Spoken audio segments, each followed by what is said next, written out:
Thank you for joining me again for another reading from the book, Our High Calling, a daily devotional.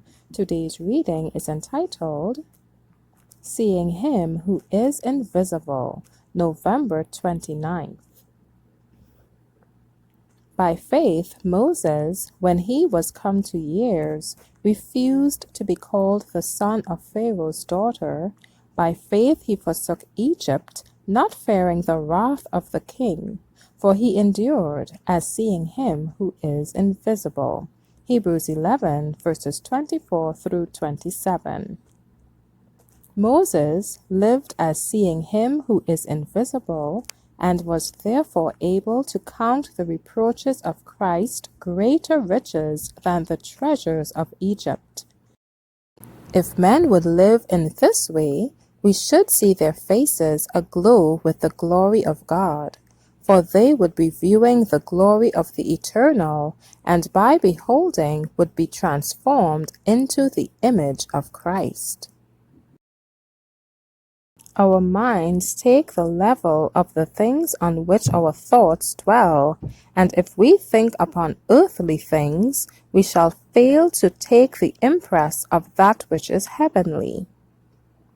We would be greatly benefited by contemplating the mercy, goodness, and love of God, but we sustain great loss by dwelling upon those things which are earthly and temporal. We allow sorrow and care and perplexity to attract our minds to earth, and we magnify a molehill into a mountain. Temporal things are not to engross our minds until our thoughts are entirely of the earth and the earthly.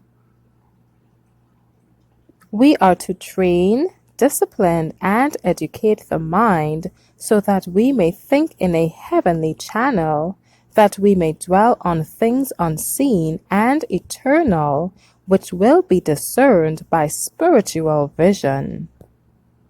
It is by seeing Him who is invisible that we may obtain strength of mind and vigor of spirit. In whatever place we are called by the providence of God, we may confidently expect that God will be our helper. We are not to be a toy to circumstances, but to be above circumstances.